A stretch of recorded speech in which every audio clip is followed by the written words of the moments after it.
ನಾನು ಇವತ್ತು ರಾಗಿ ಆಲೂಬಾಯಿ ಮಾಡ್ತಾಯಿದ್ದೀನಿ. ಅದನ್ನು ಮಾಡೋದು ನೋಡ್ಕೊಂಬರೋಣ ಬನ್ನಿ. ಮಕ್ಕಳಿಗಂತೂ ತುಂಬಾ ಇಷ್ಟ ಆಗುತ್ತೆ ಇದು.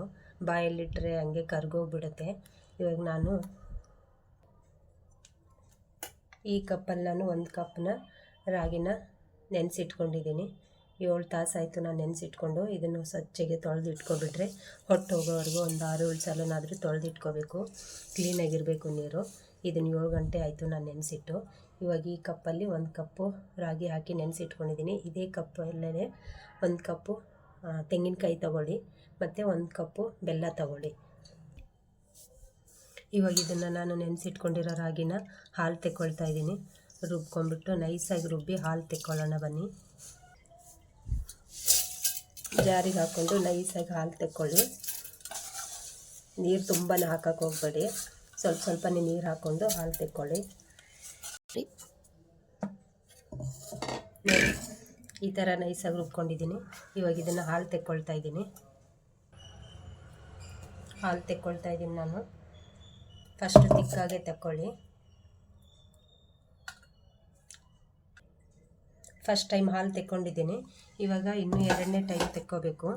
ಇದಕ್ಕೆ ಇವಾಗ ಇನ್ನೊಂದು ಸ್ವಲ್ಪ ನೀರು ಹಾಕಿ ಇನ್ನೊಂದು ಸಲ ಹಾಲು ತೆಕ್ಕೊಳ್ಳೋಣ ಬನ್ನಿ. ಒಂದು ಅರ್ಧ ಲೋಟ ನೀರು ಹಾಕ್ಕೊಳ್ತಾ ಇದ್ದೀನಿ. ಇವಾಗ 2 ಸೆಕೆಂಡ್ ಹಾಲು ನಾನು ಇದಕ್ಕೊಳಗೆ ಹಾಕ್ಕೊಳ್ತಾ ಇರ್ತೀನಿ.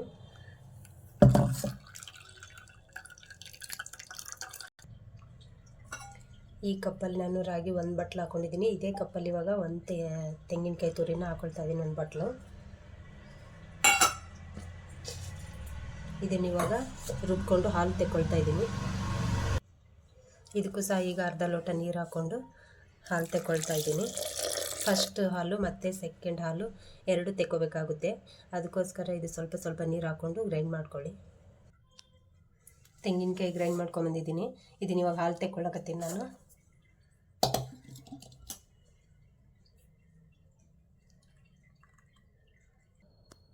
ಫಸ್ಟ್ ಹಾಲು ತೆಕ್ಕೊಂಡಿದ್ದೀನಿ. ಇವಾಗ 2ನೇ ಹಾಲು ತೆಕ್ಕೊಳ್ಳಕತ್ತೀನಿ ನಾನು.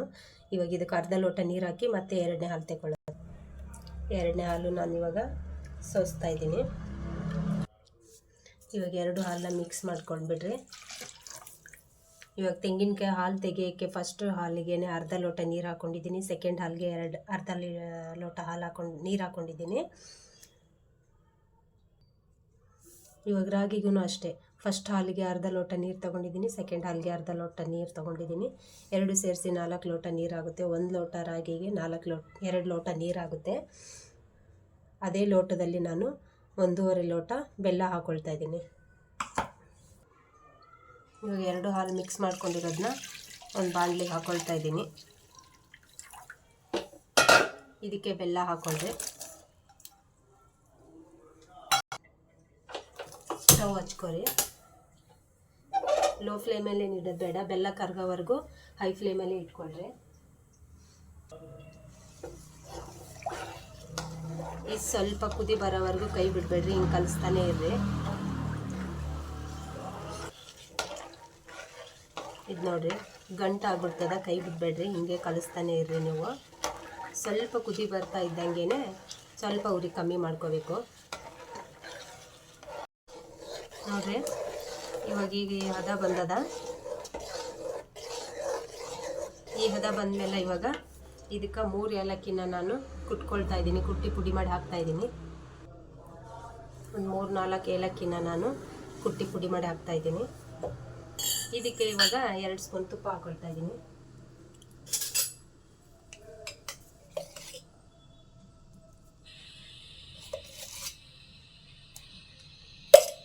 ಹಾಕ್ಕೊಂಡು ಇವಾಗ ಚೆನ್ನಾಗಿ ಮಿಕ್ಸ್ ಮಾಡಿ.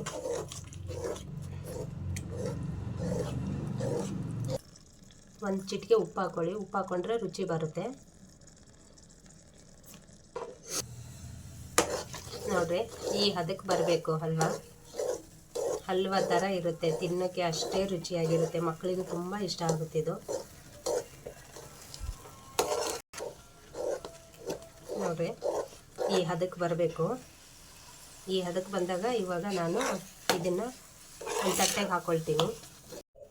ಇವಾಗ ಇದಕ್ಕೆ ನಾನು ಒಂದು ಅರ್ಧ ಸ್ಪೂನು ತುಪ್ಪ ಹಾಕ್ಕೊಂಡು ತಟ್ಟೆ ಫುಲ್ಲು ಸವರ್ಕೊಳ್ತಾ ಇದ್ದೀನಿ.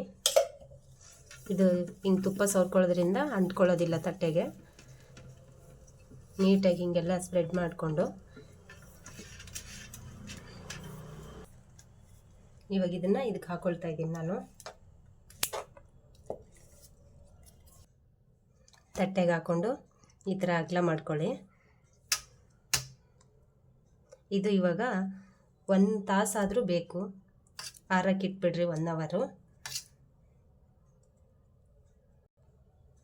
ನೋಡಿ ಎಷ್ಟು ಸಾಫ್ಟಾಗಿದೆ, ತಿನ್ನೋಕ್ಕೂ ಕೂಡ ತುಂಬಾ ಚೆನ್ನಾಗಿರುತ್ತೆ. ಬಾಯಲ್ಲಿಟ್ಟರೆ ಹಂಗೆ ಕರ್ಗೋಗ್ಬಿಡುತ್ತೆ, ಅಷ್ಟು ಸಾಫ್ಟಾಗಿದೆ. ಇದನ್ನು ನೀವು ಇವಾಗ ಮಕ್ಕಳಿಗೆ ಕೊಟ್ಟರೆ ತುಂಬ ಅಂದರೆ ತುಂಬಾ ಇಷ್ಟ ಆಗುತ್ತೆ. ಈ ಚಾನಲ್ ಇಷ್ಟ ಆದಲ್ಲಿ ಲೈಕ್ ಮಾಡಿ, ಸಬ್ಸ್ಕ್ರೈಬ್ ಮಾಡಿ.